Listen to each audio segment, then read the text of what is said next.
Mrs. Carr. I'm so glad you finally made it. It's go so we have this is our like what we do every Thursday for the community Zoom rule. Just be kind because life is already challenging, and let's be nice to one another, and no crosstalk because your comment is important. So we want to hear everyone.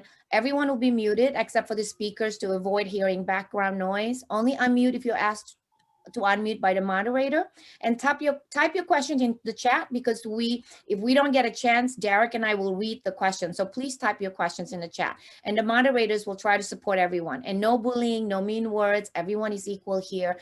If you ask to speak, please use a calm voice. Your voice matters. And anyone that has any questions, email at estheryanggommunity@gmail.com. So first and foremost, I want to thank everybody for being here during this busy, super busy schedule, and that it's a Black History Month, but it's also a very sensitive topic. So if everyone can just exhale for a second and be mindful with everyone else, that would be really, really awesome. First, I want to introduce you to Dr. Jukes. Dr. Jukes has this long, big, huge, giant agenda. I mean, big, huge, like a lot of like really an activist and everything else. And she's the president of NAACP New York State. She's also the NAACP National Board of Directors, NAACP Executive Committee, and various NAACP board subcommittees. She's a dynamic leader of great strength and courage. She is dedicated to human rights and equality and exemplifies linking business, government, and social causes. She is known for an unselfish record of improving the quality of life in New York State. Dr. Dukes is also president of the Hazel, Dukes and Associate Consulting Firm, specializing in the areas of public policy, health, and diversity. And the next speaker that we have, who I'm very, very grateful that they're in my life, Mr. and Mrs. Bell. They are the parents of Sean Bell, who was 23, unarmed, and killed on his wedding day by 50 bullets by New York City police officer in 2006. They fought and won the implementations of Interim Order 52, requiring officers to immediately take a sobriety test after firing their guns. They have since affected other civil rights procedure and action. They received the 2014 Congressional Achievement Award from Congressman Gregory Meeks. Mrs. Bell also wrote Just 23, an account of the loss, and I can show you, this is the book that she wrote, an account of the loss of her child, Sean Bell. And the next speaker that we have is Mr. and Mrs. Carr. She's also an advocate and community leader. Mrs. Carr is a nationwide speaker, advocate, and community leader against racism and injustice. Her son, Eric Gardner, was suffocated by a white policeman despite his repeated pleas of "I can't breathe." Mrs. Carr travels the country serving as a beacon against racial injustice and police brutality. She's also the founder of the nonprofit ERIC for Eric, Eliminating Racism and Equality Collectively, which mentors youth about their rights and tactics during police interactions and provides a safe space for victims and family to share and find legal support. So I want to thank everyone. So please help me welcome. So Miss Dr. Dukes, you have the floor. And please share about what Black history, what we can do, and us ourselves, what we can do to help. Well, thank you so much for inviting me. It's an honor and privilege to be with my friends, Mr. and Mrs. Bell and Mrs. Carr. Let me tell you that the litany that we could talk about today, African Americans and what we have participate and contribute to America is long. The people know the name of Dr. Martin Luther King, and they know the name of Rosa Parks, and they know the name of Dorothy I. Heights. They know the name of Lena Horne. They know the name of Samuel Davis Jr., Harry Belafonte, you just name it. But in the early 80s, a young man came on the scene. His name is Reverend Al Sharpton. I met Reverend Sharpton and Bishop Daughtry out of Brooklyn at Reverend Daughtry's church. And we sat and we talked about Reverend Sharpton had come out of one of the programs with the late, and he's deceased now, Jones in Brooklyn, Operation Breadbasket. And so we talked about the next era of civil rights and looking for the decades to come. And of course, after we had talked about African Americans in the political arena, where we make policies and where laws are passed, it was Congressman Greg Meek and a former governor David Patterson and Reverend Al Sharpton. They were the young Percy Suttons and the Charlie Rangels and Carr McCall. They were the next generation to come. And lo and behold, doing that talking and planning, we ran into what has become the cry of reimagining how police, and especially in the minority community, which encompass the Asian community, the Latino community, the immigrant community. And so we were sidetracked because we were seeing all over the country, and especially here in New York, we had stop and frisk under the Giuliani time as mayor of the city of New York, where Black men just walking Black, you were handcuffed or put in jail. The drug, Blacks were given 3 times more time for the same ounce or the same amount of drugs that whites would have. Whites were coming into our community here in Harlem, buying the drugs, but they were never caught. If they were, they was getting white.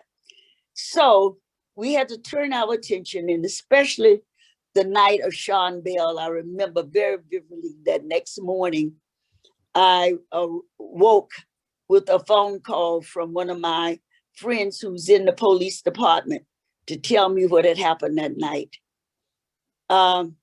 I immediately called the president of the NAACP branch at that time and said to him, was he aware? He said no, and I told him, and I said, turn on TV. They give an account of it now, and Reverend Sharpton is there.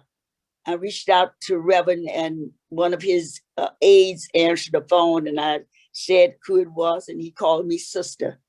And I said, I'm calling because I just got the news. I got a call from one of my friends in the police department. He said, I'm here now, don't worry. We took that case, and Reverend Sharpton, the many marches and protests we did for that. And then we held rallies and with Reverend Daughtry and elected officials, mapping out what we should do in this city to have all lives respected and doing. Let me just say, I've been in this work for 44 years. I've been in the NAACP, in the protests, in the fight for racial equality and justice. Then Eric Gardner came. We were at a national convention when it happened, and the word came, and the NAACP with over 10,000 people stopped immediately and made a resolution. When we returned to New York, I met with Reverend Sharpton, and of course we were mapping out what we would do and how we would go about bringing the attention that it was too much. And I remember the march we had, and we marched to 34th Street in Macy's, and that caught the eye of some of our business white community people in this city who was ashamed of what had happened and joined in with us in making sure that the issue was front and center. It took a long time. We worked in Albany to get the repeal of 50A, that police records have to be shown. Police can't leave New York City with a bad record and go to Nassau County like they've never discriminated or taken the life of an innocent person. So the work has been hard and long, and we're still not where we need to be now. Mr. and Mrs. Bell have most certainly put their grief into action, and so has Ms. Carr. They have been the banner and the strength for our community, especially for our young people who just don't understand and sometimes want to take things into their hand. But the Bell family and the Carr family have really said to our community that there's ways to bring justice without the eye for the eye and tooth for tooth. They have never said one time that we should arm ourselves and go out as what we saw in Washington on January the 6th. That has not been the mantra or the forward thinking of the Bell and Carr family. So in the midst of 2021, knowing the history of what African Americans and other people who came to this shore because they had a right, the Statue of Liberty sits in the harbor and say, bring me your tide, bring me your poor to America. And then once we land on this show, because the color of our skin, the languages that we speak, the zip codes that we live, we are not treated with respect. And so as we honor the past, we have living legends in our midst this evening who are great role models in the tradition of what African Americans have always done from slavery to present. So for Queens and for New York State, it's no way that we cannot continue to honor and lift up to the name of the Bell family and the Carr family, because they have, in their grief and in their loss, they have shown such perseverance, such resilience, and so much to give to us who have not been in that same situation. So we honor them during this month of what they designated the shortest month of the year. But we honor them every day because they make history for us every day as they go out into the communities, as travel across this country, working with governors and with elected officials about what laws to be on the land. We lift them up in our prayers and say thank you for all that you have done, all you continue to do to make the race, the African American race, to be what it is, not just 1 month, but every day you lift us up as a loving, giving, caring community. That's what we have been. That's what we stand on the shoulders of our ancestors. And so thank you so much for inviting me to be with this wonderful. Our friendship has grown over the years through misery. But because we believe in faith, because we know there's somebody bigger than you and I, we know that every man and woman must stand in a judgment for the deeds they have done. And so they continue to say to us, love your neighbor as yourself, regardless of race, creed, or color. That's what they lift up in our community and in this state. So it is fitting tonight to have them in the Black History Month, to say thank you for the persons who are coming in, tuning in tonight. I'm sure they join with us in lifting them up and saying thank you. And thank you again for having me to be on with what I call the legends of the 21st century. Thank you so much, Dr. Jukes. That was really, really beautiful. And Thank you so much. Wow. thank You said it you. all. And you know, Speechless. I know for myself, you know, the next speaker will be Mr. and Mrs. Bell. To me, like they're like family. I've known them. Like my daughter was like 6 years old, and then now like Grace is like 21, and Mr. and Mrs. Bell planning for us to go to dim sum in Chinatown, and then the pandemic happens, and so Yes. you know it is an unfortunate. So we're gonna do it again. So, Mr. Bell, please, first and foremost, I always feel very, very sad what happened to Sean. And I hope that all of us here, it should have ended then, but it didn't end. It because like Mrs. Carr will say something else, and it's just like constant. So I think we open this up for Black History Month also to see like what we can do as Asian, as a Caucasian person, as Latino, what exactly that we can do, and we have to keep trying and working harder than what we are. So anyway, Mr. and Mrs. Bell, you have the floor, and thank you so much for being here. And Dr. Dukes, of course, thank you. Yes, I want to say one thing to Queen Dukes there. She got us in tears. Really, she really got us in tears. It's so hard, it was so much to the heart. It was unreal. Like I went down Fifth Avenue. I know how that march was 50,000 people. Ain't nobody broke anything. We marched down that avenue. How many people you could get that together without any conflict? And we did that. To me, because of you, it was because of you and Mrs. Bell, the strength that you all showed. That's true. That was unbelievable. I'd never seen nothing like that in my life, and I probably never will. But that was unbelievable. I mean, 50,000 people walking down Fifth Avenue. Not a glass was broken. Not a bad word was chatted out to nobody. Absolutely. Everybody was in harmony. It's like that was history right there. That should always be in the book. How 50,000 people walk down Fifth Avenue without incident. I don't care where you go. You walk down the street now, somebody look at you funny, you want to smack him. You know what I'm saying? And that's only one-on-one. You think about 50,000 different nationalities. You know what I'm saying? Regardless. I mean, gangs was out there, that hated each other. They were holding hand in hand. You know what I'm saying? So it was amazing. It was like... Reverend Sharpton would say when we was getting ready that anybody had any agenda other than we had for them to leave. Leave, that's right. Right. Exactly. We had one agenda. Yep, that's it. And that was amazing. I mean, absolutely. And I think about that all the time, how that was, Absolutely. It's like, it brings chills in my body when I think about it anyway. It's like, wow. But then, and like you say, then was then, and now we got to change some kind of way. How? I think more or less like our electees got to be different.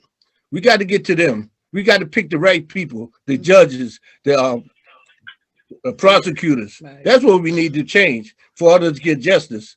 Because the laws are the law, regardless how you look at it. But the justice, you got to change. These judges, you got to know where they're coming from and who they are, what their background is. And that with the prosecutor also, we got to know. Because you get a prosecutor that don't care about a Black individual, only care about, putting us in jail, which we see that on and on often. Sometimes the kids don't do anything.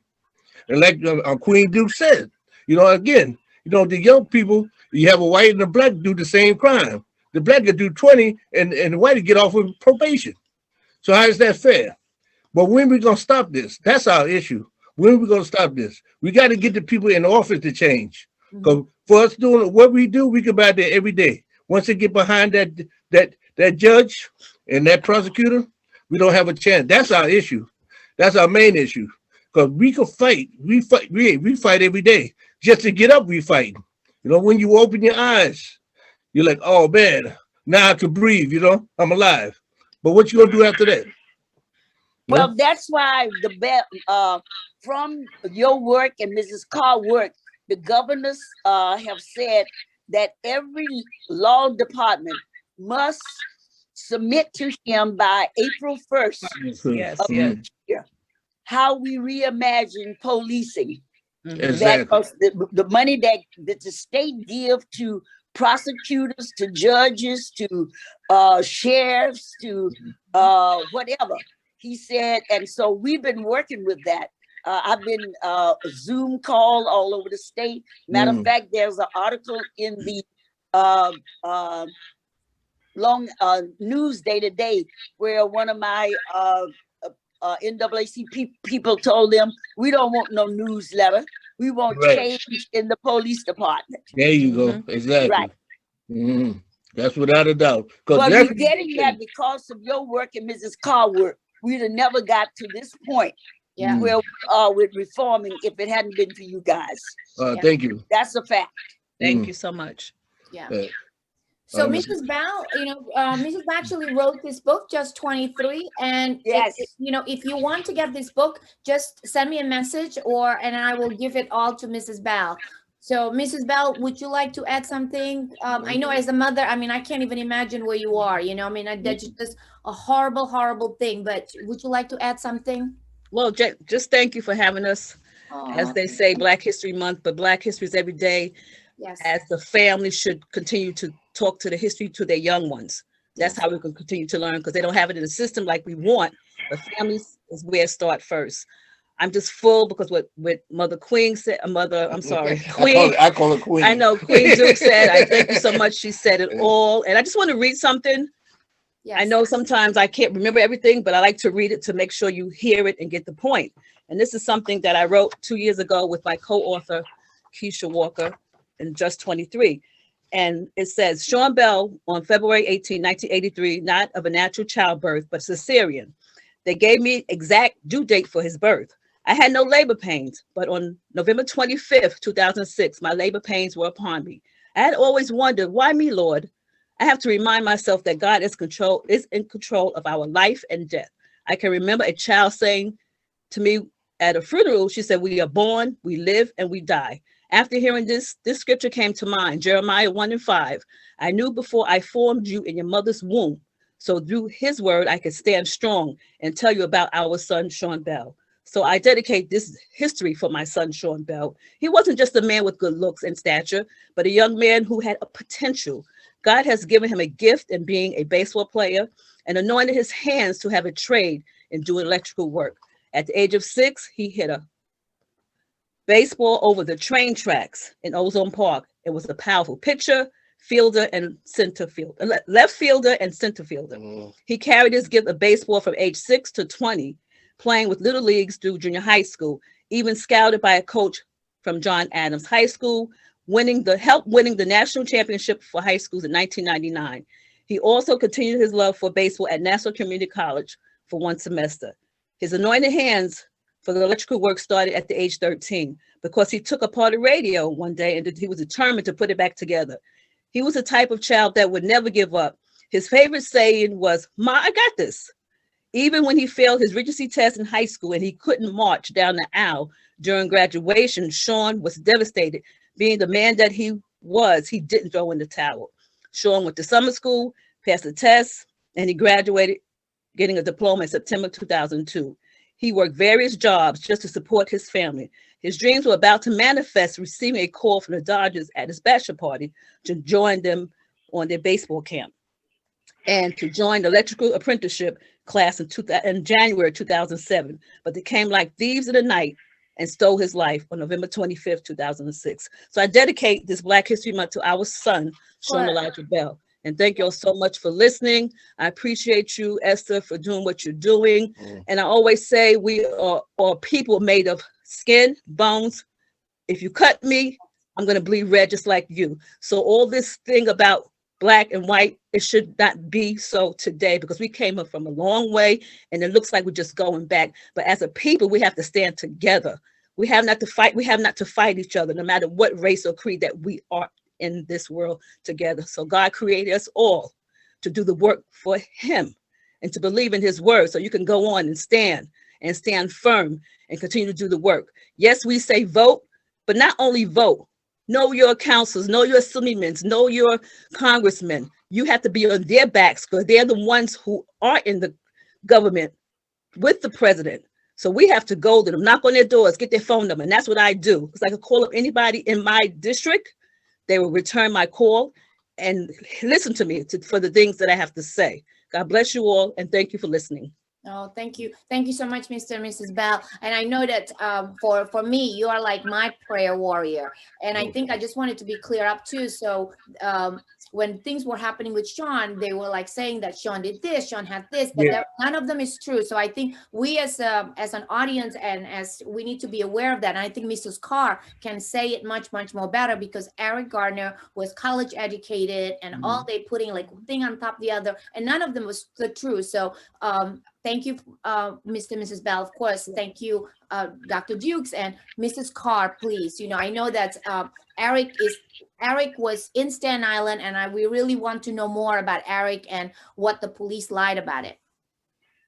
Yes, I first want to thank everyone on this call, the ones who made this program possible. Thank you, Ms. Yang, and I thank you, Mother Dukes, because you are the matriarch of these marches. Yeah.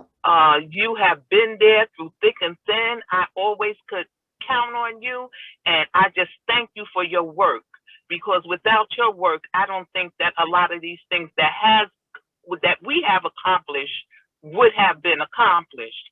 And I want to say thank you to Mr. and Mrs. Bell. Ever since I met with them, they have been really tremendous friends to me. And, you know, myself and Valerie, we talk on almost a daily basis, and we consult with each other. We call to see if each one is all right. So, I mean, that's what it's all about. But, you know, I want to go back to in the past about Black history. A lot of times we would think, like, with the things that are happening today, that we are not a privileged people. But when you think where God has brought us from, when you look at our great-grandmothers, our great-great-grandmothers, even our grandmothers, what they endured this so we wouldn't have to have it so hard. And we have accomplished, because now we can go in any restaurant we want. We can go into any theater we want. We don't have to drink from certain water fountains. We don't sit in the back of buses. And this is all because of our ancestors. So that is a great accomplishment in itself. And without God Almighty, we would not have come that far even. And we have even progressed even further than that. We have progressed to having people of color in high places, even to the highest place like the presidency. We have them in Congress. We have them as councilmen. We have them as in all branches of government. But the thing about it, we must make sure that they do what they're supposed to do. We must hold their feet to the fire, because everyone who looks like us is not for us. Mm-hmm. And we have to remember that. We can't only pick a candidate because he's a Black candidate, an Asian candidate, or a Puerto Rican candidate. They have to do the job, and they have to think about us and our community. They know where they come from, so they should have empathy just as well as sympathy for us. Mm-hmm. And so I am so thankful, even though our parents had it so hard, our grandparents, our forefathers, but they made a platform for us, and we need to honor that platform. We shouldn't tell our children, oh, that happened then, and we forget about it. You're doing okay today. We're only doing okay, and that's what we're doing, okay, because of the stripes that they have on their backs. And bringing it forward, I would like to say that even with all what happened with me in Staten Island, when my son was murdered, okay, he was targeted because we know of this deep-seated hatred, this deep-seated racism. And that's all it is, because you can see what happens to us in our community, it doesn't happen in the Caucasian communities. Had Eric Garner been a white man in the suburbs, it would have went down completely different. He might have gotten a fine. He might have got a death appearance, or maybe nothing at all would have happened to him. But being the communities that we live in, the police officers, they come in and they terrorize, they brutalize, they kill us, and then it's swept under the rug. That's why people like myself, Valerie Bell, and other mothers and families, we go to Albany on a regular. And we want to speak with the politicians. We want to speak with the lawmakers. We want to know what they're going to bring to the table for us if we elect them. We make them work for our vote. This is what you have to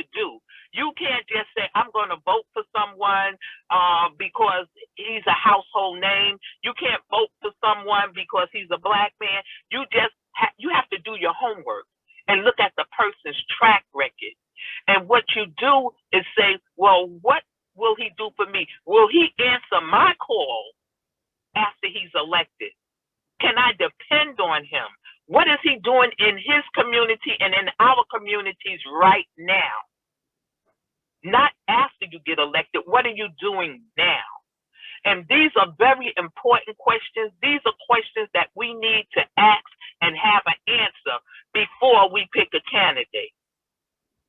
And I say, with all the people who stood behind me when my son Eric was murdered, well, Reverend Al Sharpton, he was the first one to answer the call. And I am so thankful to him. I know there's a lot of people out here that don't like him, and for whatever reason it is, but he has always answered the call for me. He has always been there for me, and he always promised that he will be there for me. And I really believe him, because there is nothing that we have went to court together. We have went to see about civil rights actions together, and he's always there. So, you know, I have no complaint when it comes to Reverend Al Sharpton. And we need to, what it is, we need more Reverend Al Sharptons out there, because one man can't do all the work. It's just impossible. And us as a community, us even in the Black History Month, we must sit down and we must have a strategy of what to do. What's the next thing to do? Because we know that marching doesn't solve the problem, but it tells the public that to become aware that there is a problem. Because after we march, we have to go from demonstration to legislation. It's no good if we just don't have a plan after marching. We should always have a plan. And to have the plan, we have to go to the lawmakers, because they are the ones who is going to enforce or pass the laws, because passing the laws is not always the end of the story. Because sometimes you could pass the laws, but if they're not enforced, it's no good. Or we have so many people trying to overturn laws that we have passed.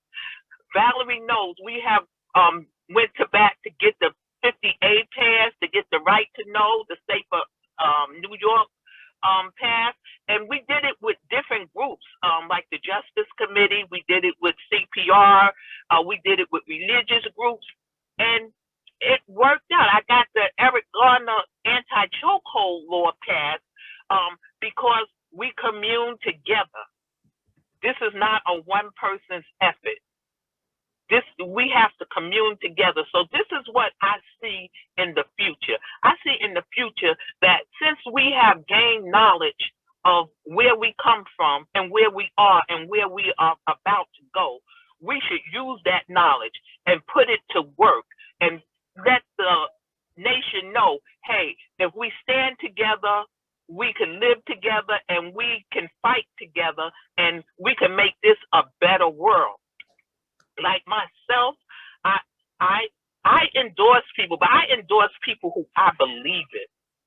You know, I have to believe in you. I'm not just going to endorse you because you are somebody I know or use a name that I heard or because somebody else tells me to endorse you.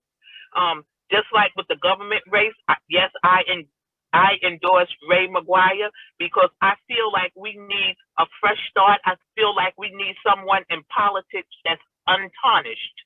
And so this is what I believe. This is how we all should sit down and collect our thoughts and see what we can do to make this a better America, to make this a better New York City.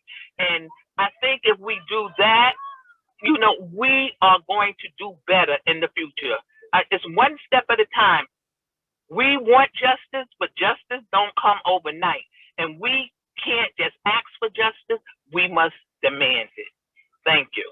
Yeah, thank you so much, Mrs. Carr. I think that's really important. So there are a couple of things that what Mrs. Carr said, and also Dr. Jukes and Mr. and Mrs. Bell. If you're not registered to vote, there's absolutely no excuse for that, right? So everybody needs to register to vote, and you can register to vote online. And I think like what Mrs. Carr said, that we have to be really, really very smart in putting like who are we going to put on the office. And I also know that the police that for Mrs. Bell and also with Mrs. Carr were also acquitted. So I have a friend who's actually a judge, and he was on the legal aid. So legal aid has this statistic that how defendant are being sent away. So this judge actually has 38% for the legal aid as defendant. They do not have a repeat offender. So I think as judges, we also have to educate our judges, not just the elected official, because these are the judges that will not make the police being acquitted, et cetera, et cetera. Right. So I also going to offer the services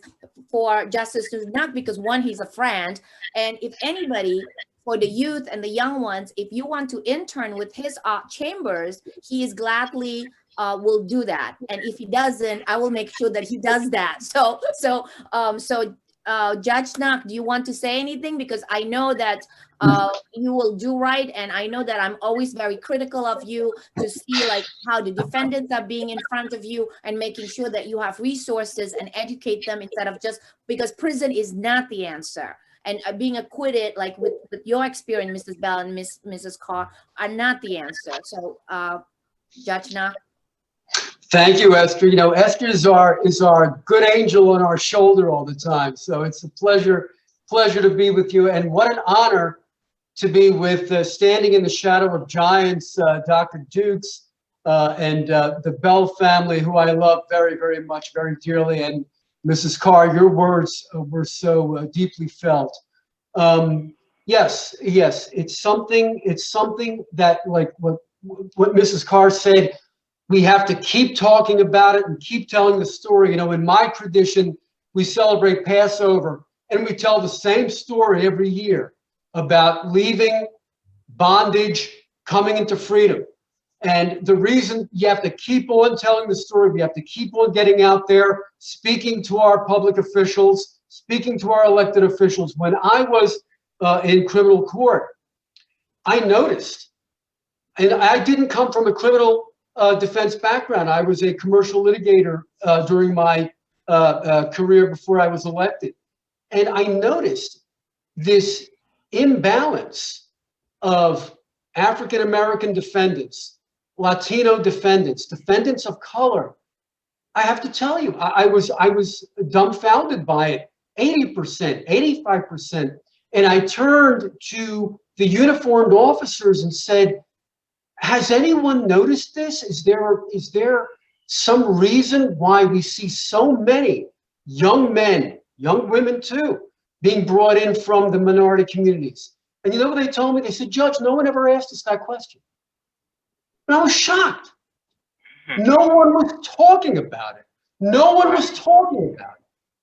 And, you know, I had conversations with prosecutors when I tried to get these cases dismissed on justice grounds. And I said to them,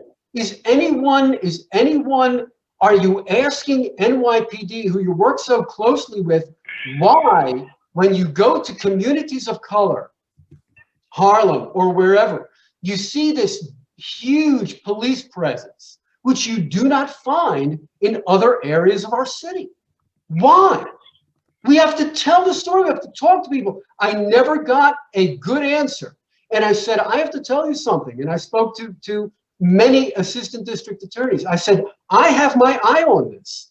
And I want to know why in other neighborhoods in town, you do not see this heavy, heavy police presence. It's almost as if, ladies and gentlemen, that there's a deliberate effort to try, like Mr. Bell was saying, that there's this deliberate effort to try to focus and only target on young men and young women in communities, when in other communities, they just look away.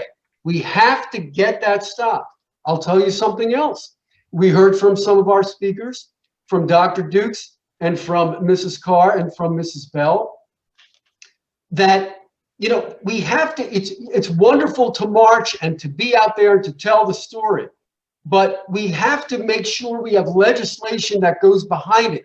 We have to make sure that the folks from all branches of government, executive, legislative, and my branch, the judicial branch, we have to sensitize our elected officials to keep an eye, to ask questions. I could not believe that the uniformed officer said, Judge, no one ever asked us that question about why there's such a huge amount of minority defendants. One of the things that I'm trying to work for is we have a law already on the books called GORA, G-O-R-A, the Gun Offender Registration Act. Okay, it's a city law. It's a very important law. And what that law says is that if there's someone who's convicted of a gun offense, they have to register with NYPD. All right? Let me ask you a question. Why is that law not applied to police officers who commit gun offenses, which is what the subject of tonight's forum is? It's not written in the law. Why should they be above the law? Why? And it's a good law. It's a law that says, look, if someone's convicted of a gun offense, folks ought to know about it. What about people who work for government and commit gun offenses? Like police. Sorry. So Judge, there should be an inclusion of anyone who does something wrong, no matter what, should be included under the microscope. So Esther, thank you. I don't want to take up more time, but I want to say my heart is full of love for all of you. And we have to just keep on, like I began, that Passover story. We just got to keep on telling that story, getting out there and making sure all our public officials are sensitized, because they are not. I just want to make sure that anybody that you have the young ones, I want to be open it up that I know that Justice Knock will take any intern and will mentor youth and young ones. I think it's really important that we put our youth in the pipeline so that they become judges as well. So I know that Justice Knock's willing to take any resume, any young one, mentor young kids, anyone that's to be in his chambers so that he can mentor them. So I know that I'm offering your service. I love interns. I have them from high school all the way up to college and law school. So I think if you know a young person in your community who'd love to intern for me, I'd be delighted. And Esther, please feel free to give my contact info out. Send me their resume, because I think it's really important that we just don't focus on the elected official. We also focus on the judges, because so that we don't just acquit anyone else. So I want to open up the floor. I know that we have spoken a lot. I want to open up the floor for anyone that wants to ask questions. And I know that anyone else that wants to ask questions, just put yourself on, Todd, go ahead. Todd, you have to unmute yourself, Todd. All right. Thank you so much, Todd, by the way, thank you for coming to Christian Hall. Christian Hall is unfortunately another death, and Mrs. Carr and Todd and I were at the rally last Sunday. But go ahead, Todd. Well, first of all, thank you, Esther, for inviting me to this forum. I've been doing this for a long time and been coming out of the scenes lately because my team, my publicist, says it's time, Todd, that you really come out. When you guys follow me on Instagram, Todd Warden Official, I had an original account that got hacked, and now we're restarting it. I have a pretty connection that's pretty deep, from politicians to executives on tech companies everywhere. And Keon Harold, that's where I met Ms. Carr. So Ms. Carr, how you doing? Keon's a friend of mine, and discussion about belonging and inclusion in the workplace is very important, and also in the environment. And these forums are important. And Esther, thank you. This is great about talking about the problems. I now have Keon speaking with the Chief Diversity Officer of M&T Bank, where we're bringing in about 1,500 people that are going to listen to him speak, because that's what it's about. It's about bringing communities together and constantly talking about this. No parent should ever outlive a kid, number one. You cannot have peace when you bring a peace to a rally. Let's throw that out there. You can't have peace when you bring a peace. Keep that in your head, right? Keon kind of said something at a rally that was really important. he was telling the press, I'm sorry if I'm taking up too much of your time. And I kind of whispered in his ear, I go, listen, bro, this racism crap's been going on for 150 years or more. I think it's about time that justice can speak a lot longer than that. So brother, take your time. And I was never raised with racism. I didn't know what it meant. I didn't know what it was, because to me, when I met somebody, if you're cool, I'll rock with you forever. If you're a jerk, yeah, then I don't want to hang out with you. And it's got nothing to do with the color of your skin. It has to do with you're just a jerk. And unfortunately, the people are being raised today by fascists. They're being raised by racists. They're being raised by white supremacists. And that's what has to stop, you know, and that's where the problems are lying. So when I'm seeing people like Mrs. Carr, Mrs. Dukes, Mrs. Bell, you know, Justice Lewis, you guys are bringing in very important topics that need to be spoken about on forums like this that Esther is talking about, but also on a bigger platform. And Esther brought me in today. She was so sweet. When I met her at the rally at our Christian Hall, she's like, Todd, I want you to come through. She didn't really know what I did, because it wasn't my place to tell her what I was doing, because we're there for Christian, right? That's just the way I am. Now that I'm here, I'm letting you guys know that there's bigger values to this. And to give you a background, if you guys saw the Super Bowl with the Little Nas X commercial on Logitech, my older brother Scott's one of the CEOs for Logitech. That's how deep my connections go. And it's about bringing awareness to big companies, about bringing big companies on board to fight for what you guys fight for every day. And it's not about just bringing in the Black communities and the Chinese communities. It's about communities like mine that can enable all of us to come together and step up, because that's why standing together is so important. Too many people are online typing, but they're not getting out. And that's a problem, okay? And I'm sick and tired of going to rallies where people are going there just to get on camera. I don't know what that's all about. You're not there for the fight. You're there for the publicity. If that's the case, then stay home and watch us all that are there for the fight on CNN and ABC, because that's what it's about. And I want everybody here to reach out to me, because I also interview politicians and celebrities on a new talk show that I do online. And I would love to interview Ms. Carr and let more of the communities like my celebrities get to know you as a person, what you went through, because whether you know it or not, so many celebrities won't even tell you they went through the same thing as you do, but they don't say anything because they're celebrities. But I want them to relate to you, okay? Miss Bell, I want you to reach out to me because I want to interview you. Mrs. Dukes, please reach out to me, okay? You know, Justice Lewis, feel free. Esther, because at the end of the day, and I'm going to stop right now, it's about all of us coming together and standing up for one cause, that what we're looking at is beauty, and beauty comes in all colors. And without beauty, we might as well live in Pleasantville in black and white. And if that's the case, I'd rather live somewhere else. I'm just saying.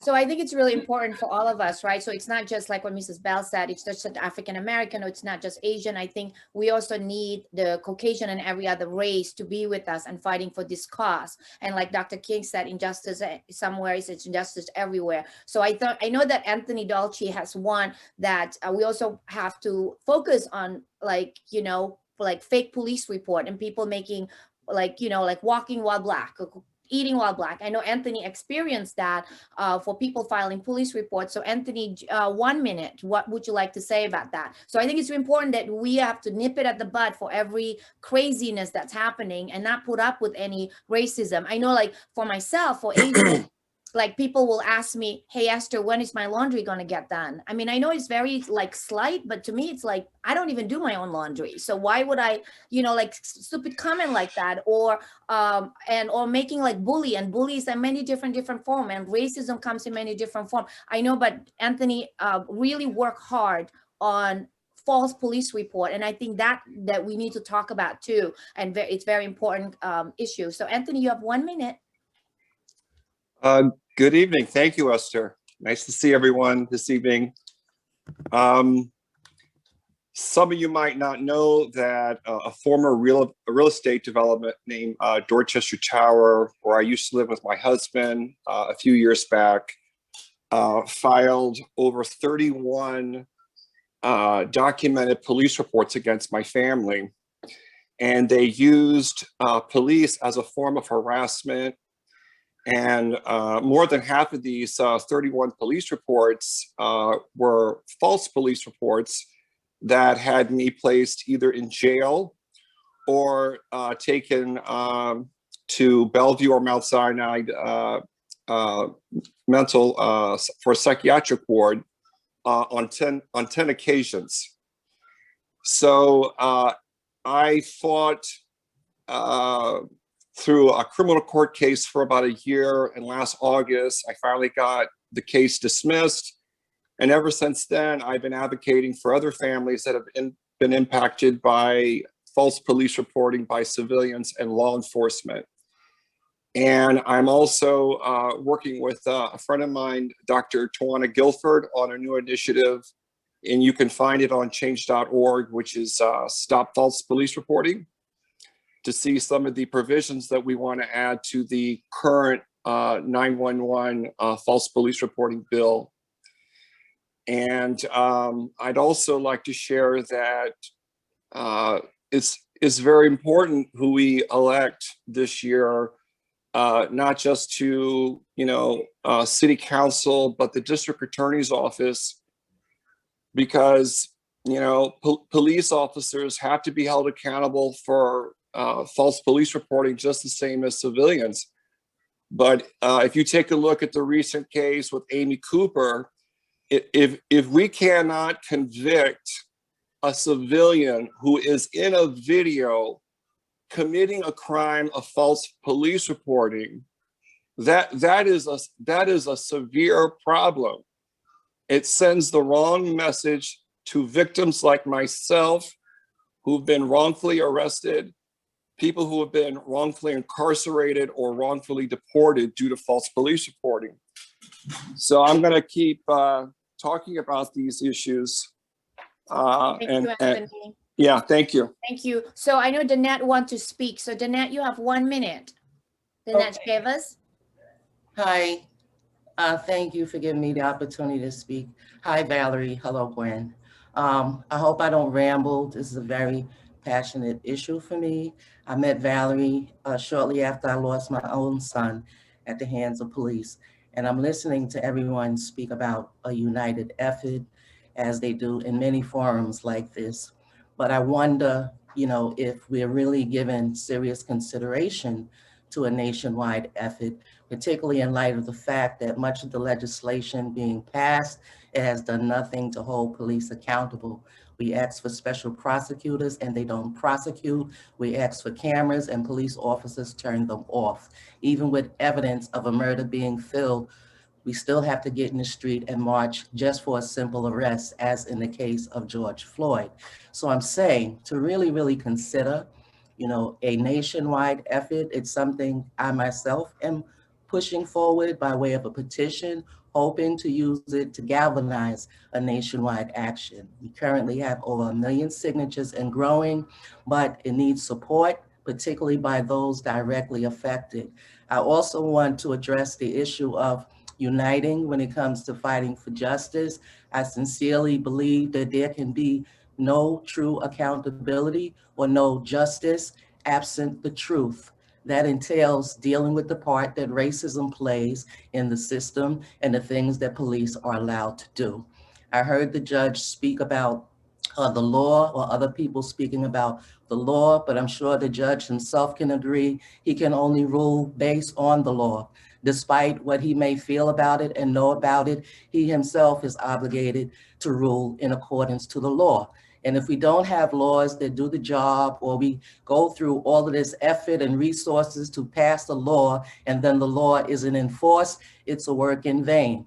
A lot of laws start out with well-intentions, brilliant, but by the time it's passed, it's been weakened through a series of amendments. So, and when you look at the wide scope of these things, each and every effort seemingly has been thwarted. I'm at the place now where I feel like we need to stop playing games, because they are playing games with the good intentions of people who genuinely care and want to see change. So my thing, what I'm doing is nationwide action, because I believe in power of the people. All of the people and those who are in office have to give an account to the people when the people stand up and demand it. Thank you. So Let me Danette, if just you say, want to may email I me- say, so if Danette, if you want to email me your link, Yes. I will make sure that I'll send it out to my email list, and I will make sure that everybody signed it. So please sign Danette's link. Okay, that's really important. We actually have another person before we end, just a 30 seconds thing. Marty actually created this Black app, it's called, and you can call it. I think she probably will speak better than me. So Marty, you're on for 30 seconds. Hi, everybody. Thank you so much. Black App is it's a crowdsourced SOS app, but we also have a quality of life aspect where we are a combination of the Green Book meets Yelp. And our goal is to improve the quality of life of Black, Indigenous people of color, the LGBTQ community, and also provide them with non-police first responders during the life-threatening situations. We're working with some communities to help them heal themselves in a holistic way. We're not partisan in any way because being safe is not a political issue. But I would love to connect with everybody on this panel after this to discuss what we're doing and how we're being utilized by communities around the country and by groups.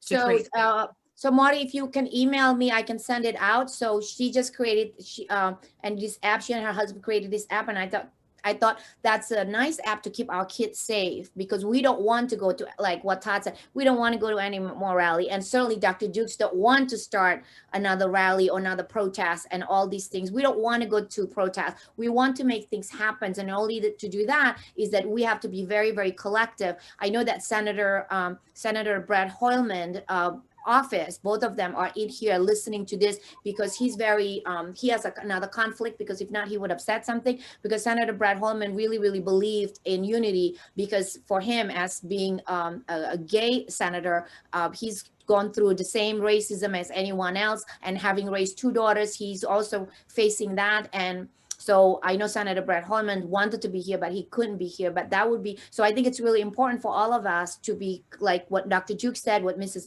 and Mrs. Bell said, what Mrs. Carr said. We have to work smarter. We have to be smarter. We have to vote smarter. And we have to expect our elected official to do better. And this is why, you know, I make sure that the senator will work for better. He is a candidate for the Manhattan Borough President, and the same thing with Justice Knox. I expect him to be better, and this is why he opened up his chambers for all our young ones to be mentored, and that we can add that for their resume, right? Because if Black Lives Matter or any Black Lives Matter means nothing if we are not raising our young ones to have leadership position. I think that's really important for all of us to have leadership position. So before we end, Dr. Dukes, would you like to add anything else? I think you're on mute, my love.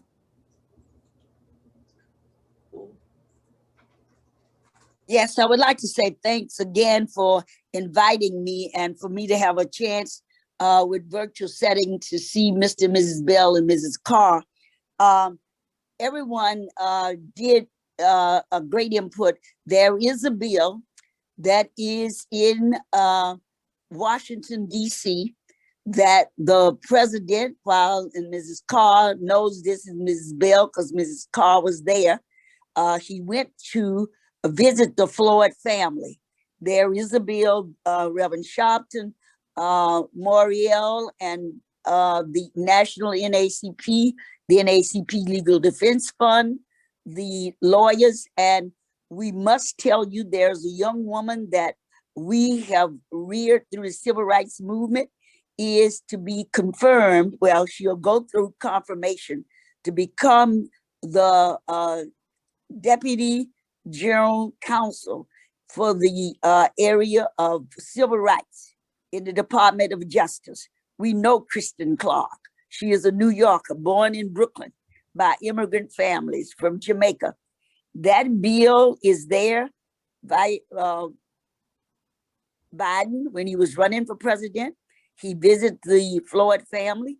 It's John Lewis bill, the late Congressman John Lewis. That bill is there for accountability of police. We don't have a database now. As I said, a police could kill someone in New York City leave New York City and even just go to Nassau County and be hired. There's a database with Congresswoman Sheila Lee from Texas. She's shepherding that bill through. And so there is a movement. So talk to your congressperson and say, look, I know that bill is in there. See what I can do. Okay. So thanks everyone for joining. And again, thank you, Ms. Charlotte, for having me.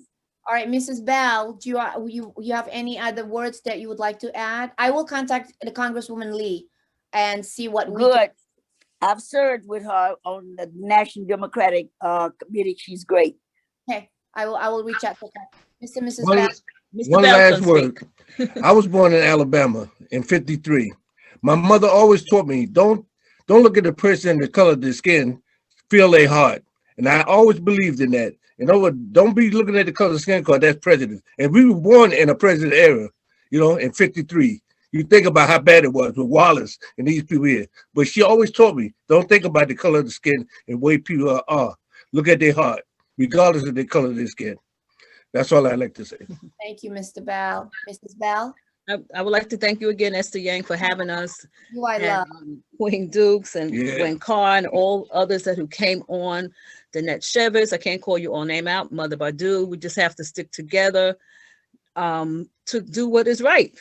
And like Ms. Carr said, the truth has to be out there. Like using these cameras, they don't do anything with them. So what's the sense? So they have to believe us. They have to believe the truth. So things could be done. I always said I want to go to a police department or the police academy to speak to the police, to let to see the people who they've hurt for over these years. It'd be 15 years for Sean Bell. And I still cry, but I go on because God gives me the strength, like I said. I go on. I'm not going to stop until the day I die, until the change is going to be made. It's taken too long. It happened. It didn't happen, but we're going to do it together, no matter what our color is. We're going to do this together. And I thank you so much, Esther Yang. Thank you. Mrs. Carr? Yes, I just want to thank you again for having me on here. And I want people to know that there's so many of us out here who have lost our children to police violence, to gun violence and whatnot, but we can't stop. We must, as I did, turn my mourning into a movement and sorrow into a strategy, because we got to do the work. Because they're not going to give us anything. We have to demand it. We must get out there and we must take it. So I just tell everybody, we got to get to work in one way or the other. And we got to change the mindset of the politicians, the police officers, and all those who are so deeply seated in racism. Thank you.